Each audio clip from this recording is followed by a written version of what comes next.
Hey friends, welcome to my channel and today we are going to study The Little Match Girl written by Hans Christian Andersen। ये काफ़ी emotional story है, आपको ज़रूर पसंद आएगी।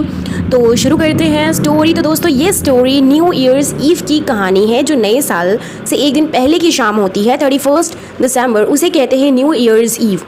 तो इस 31 दिसंबर की शाम है, कड़ाके की ठंड है और आसमान से बर्फ़ गिर रही। इतनी ठंड में एक छोटी सी गरीब बच्ची होती है और वो बच्ची माचिस बेच रही होती है। इतनी ठंड में उस बच्ची ने अपने सर पर कुछ भी नहीं ओढ़ा और उसके जो पैर हैं वो बिल्कुल नेकेड हैं, वो नंगे पैर हैं। उसके पास स्लीपर्स भी नहीं हैं। इतनी ठंड हो रही है, सर्द है, उसके पास गर्म कपड़ा नहीं है। इतने पैसे ही नहीं हैं उस बच्ची के पास कि वो ख़रीद सके और पहन सके, टोपी पहन सके, ग्लव्स पहन सके। पैसे ही नहीं है इसके पास। जो भी था इसके पास ये पहन कर निकल जाती है। तो ये बच्ची अपनी माँ के चप्पल को पहन लेती है, लेकिन उसकी माँ की चप्पल बहुत ही ढीली होती है। अगर एक छोटा बच्चा बड़े आदमी का चप्पल पहन ले तो जाहिर है कि उसका पैर उसमें ढीला आएगा, वो चप्पल उसके पैरों पर फिट नहीं होगा। तो जब ये रास्ते में चल रही होती है तो दो कैरेज इसके सामने से तेज़ी से आ रहे होते हैं और कैरेजेस से बचने के लिए ये बच्ची भागती है और इसकी एक पैर से चप्पल उतर जाता है, क्योंकि वो चप्पल बहुत ही लूज़ थी। एक पैर से चप्पल जब निकल जाती है तो वो खो जाती है और दूसरे पैर की जो चप्पल है वो एक बच्चा चुरा लेता है। अब ये बच्ची नंगे पैर है और रोड पर पूरी बर्फ़ जमी हुई है। बर्फ़ में इस बच्ची के पैर सुन्न होने लग जाते हैं, नम होने लग जाते हैं और इसके पैर लाल और नीले हो जाते हैं। इस बच्ची के छोटे छोटे हाथों में माचिस थी। कुछ पैकेट्स इसने अपने पैकेट में रखा था, लेकिन अब शाम हो गई थी, दिन ढलने लगा था। अब इस बच्ची का एक भी माचिस का पैकेट नहीं बिका। पूरे दिन इस बच्ची ने एक भी रुपया नहीं कमाया। हालांकि इसने कोशिश बहुत की, लेकिन किसी ने भी एक माचिस नहीं ख़रीदा इस बच्ची से। बेचारी बच्ची इधर से उधर भटक रही थी, उसकी बॉडी काँप रही थी ठंड की वजह से और उसे भूख भी बहुत ज़्यादा लग गई थी। ये बच्ची देख रही थी कि कैसे लोग न्यू ईयर की तैयारी में लगे हुए हैं, खुश हैं, डेकोरेशन है हर जगह। और इतनी भूख में इस बच्ची को रोस्टेड चिकन की स्मेल आ रही थी। इसके पास पैसे भी नहीं, तो ये एक गली में छुपकर जाकर बैठ जाती है शांति से। दोस्तों ठंड बढ़ती जा रही थी और इस बच्ची के लिए मुश्किल होता जा रहा था सरवाइव करना। ये बच्ची अपने घर पर वापस भी नहीं जा सकती थी, क्योंकि इस बच्ची ने अभी तक एक भी माचिस नहीं बेचा। इसकी इतनी हिम्मत नहीं हो रही थी कि ये अपने घर में वापस जाए और अपने फादर को फेस करे, क्योंकि बिक्री तो अभी तक हुई नहीं। अगर ये घर पर खाली हाथ जाएगी तो फिर इसके फादर इसको मारेंगे। इसका फादर बहुत मारता था इस बच्ची को जब ये खाली हाथ घर पर जाती थी। लड़की के घर की कंडीशन बहुत ही ख़राब हो रही थी। इसके घर की जो दीवार है उसमें दरारें पड़ी होती थी और उन दरारों में इसके फादर कपड़े को ठूस कर रखते थे। तो कहने का मतलब ये है कि इसके घर पे हवाएं आ रही होती हैं और इसके घर में भी बहुत ज़्यादा ठंड होती है। तो ये लड़की अपने घर में वापस नहीं जाना चाहती। ऐसा नहीं था कि इसके घर में बहुत ज़्यादा कंफर्ट हो, इसके घर की कंडीशन भी बहुत ही ख़राब थी। तो बच्ची के छोटे छोटे हाथ ठंड की वजह से सुन्न पड़ने लग जाते। हालांकि उसके पास माचिस थी और माचिस को जलाकर वो अपने हाथों को गर्म कर सकती थी, लेकिन उसने ऐसा नहीं किया, क्योंकि वो माचिस बेचने के लिए हैं और अगर वो इन माचिस को ख़ुद इस्तेमाल करेगी तो फिर उसको लॉस हो जाएगा। लेकिन जैसे जैसे रात होने लगती है ठंड और भी ज़्यादा बढ़ने लग जाती है और अब उस छोटी सी बच्ची से ठंड बिल्कुल बर्दाश्त नहीं होता। फाइनली वो एक माचिस की तीली को निकालती है और उसे जला देती है। अब माचिस की तीली तो बहुत छोटी होती है, बहुत जल्दी उसकी आग बुझ जाती है, लेकिन वो छोटी सी आग भी उस बच्ची के लिए चिमनी से कम नहीं था, क्योंकि उसको बहुत ज़्यादा ठंड लग रही होती है और उस छोटी सी आग से ही उसको बहुत ज़्यादा सुकून मिलता और छोटी सी आग उसके लिए बहुत बड़ी थी। तो दोस्तों ये बच्ची स्टोव को इमेजिन करना शुरू कर देती है। बेचारी बच्ची इमेजिनेशन करने लगती है कि मेरे सामने स्टोव है और बहुत अच्छी आग उसमें जल रही है और मैं बहुत मज़ा आ रहा है। तो इसके बाद ये अपने पैरों को भी फैलाने लग जाती है गर्म करने के लिए, लेकिन इतनी देर में वो माचिस की तीली बुझ जाती है। इसके बाद वो एक और माचिस की तीली को निकालती है और उसको भी जलाती है। उसको फिर से उसको बहुत ज़्यादा सुकून मिलता है और फिर से वो इमेजिनेशन वर्ल्ड में चली जाती है।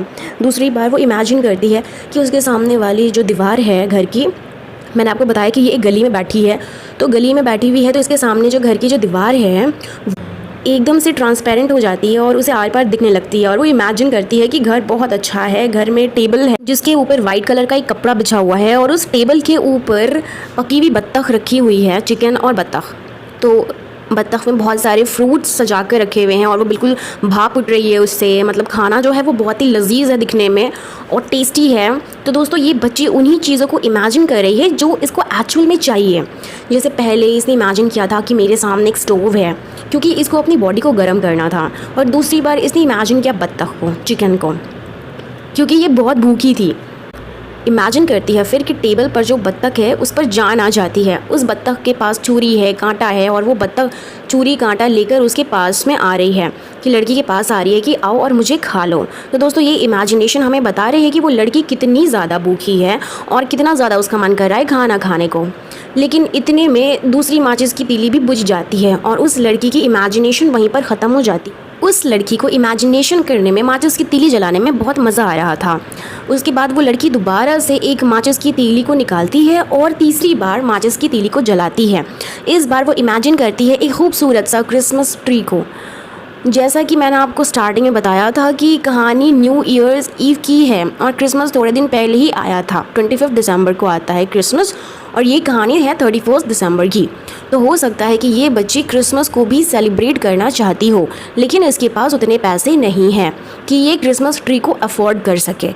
तो इस बार ये क्रिसमस ट्री को इमेजिन करती है। तो दोस्तों कहानी में हमें बताया जाता है कि पिछले साल जब ये लड़की माचिस बेच रही थी, पिछले साल की बात, ओके, तो जब पिछले साल ये माचिस बेच रही होती है तब उसने एक अमीर मर्चेंट के घर में एक बहुत खूबसूरत सा क्रिसमस ट्री को देखा था और वो क्रिसमस ट्री इसके माइंड में अभी तक था। लेकिन जो क्रिसमस ट्री ये लड़की इस टाइम इमेजिन कर रही है, ये क्रिसमस ट्री इमेजिनेशन वाला क्रिसमस ट्री लास्ट ईयर वाले ट्री से भी बहुत अच्छा था और उस क्रिसमस ट्री के ऊपर बहुत सारे बॉल्स भी लटके हुए हैं। ऐसा लग रहा था कि वो बॉल्स मुस्कुरा रहे हैं और उस लड़की को देख रही होती हैं। लड़की उस पेड़ के पास जाना चाहती थी, उन बॉल्स के साथ खेलना चाहती थी, लेकिन जैसे ही वो उस पेड़ के पास पहुंचने की कोशिश करती है, तीसरी माचिस की तीली भी बुझ जाती है। जिस ट्री को ये लड़की इमेजिन कर रही थी उसके ऊपर बहुत सारी कैंडल्स थी। अब वो सभी कैंडल्स आसमान में ऊपर उठते हैं और वो कैंडल सितारा बन जाते हैं। तो जो पेड़ के ऊपर कैंडल्स लगी हुई हैं वो ऊपर उठती हैं और वो सितारा बन जाती हैं। उन सितारों में से एक सितारा ऐसा होता है जो टूट जाता है। तो टूटते हुए सितारे को देखकर ये छोटी सी बच्ची बोलती है कि अब कोई मरने वाला है। हम लोगों ने भी बचपन में ये सुना होता है कि अगर कोई तारा टूटता है तो इसका मतलब है कि कोई मर गया है। और ये बात इस बच्ची को बताई थी इसकी ग्रैंड मदर ने। टूटे हुए तारे को देखकर इसको अपनी ग्रैंड मदर याद आ जाती है। दोस्तों इस बच्ची की ग्रैंड मदर अब इस दुनिया में नहीं है और इसकी ग्रैंड मदर इसे बहुत ज़्यादा प्यार करती थी, बहुत ख्याल रखती थी। अब ये लड़की चौथी बार माचिस की तीली जलाती है और इमेजिन करती है अपनी ग्रैंड मदर को और वो ज़ोर से चिल्लाती है, ग्रैनी मुझे पता है जैसे ही ये माचिस की तीली बुझ जाएगी आप मुझे छोड़कर चली जाओगे, इसलिए आप मुझे अपने साथ ले लो। मैं आपके साथ जाना चाहती हूँ। जैसे बहुत सारी चीज़ों को खो दिया, वैसे मैं अब आपको नहीं खोना चाहती। तो दोस्तों ये बच्ची सारी माचिस की तीली को जला देती है क्योंकि बच्ची नहीं चाहती थी कि अपनी ग्रैंड मदर से ये दूर हो। वो अपनी ग्रैंड मदर उसे बहुत प्यार करती थी और उस बच्ची को वो प्यार चाहिए था, उसको कोई ऐसा चाहिए था जो उसकी केयर करे। जब वो बच्ची सारे माचिस की तीली को जला देती है तब बहुत ज़्यादा वहाँ पे रोशनी हो जाती है। उस रोशनी में उसकी ग्रैंड मदर काफ़ी सुंदर लग रही होती है। वो आकर बच्ची को गोद में उठाती हैं। इसके बाद उसकी ग्रैंड मदर ले जाती हैं उसको, बहुत ऊपर आसमान में ले जाती हैं, ऐसी जगह पर ले जाती हैं जहाँ पर उस बच्ची को भूख नहीं लगेगी और ना ही उस बच्ची को ठंड लगेगी। मतलब वो बच्ची अब मर चुकी है। बेचारी बच्ची बस इमेजिनेशन करती रही कि मुझे ये चाहिए, मुझे वो चाहिए, लेकिन उसे कुछ नहीं मिला। फिर यही सोचते सोचते ये लड़की मर जाती है। ये बहुत इमोशनल स्टोरी है। तो यहाँ पे हमारी एक्सप्लेनेशन ख़त्म हो जाती है।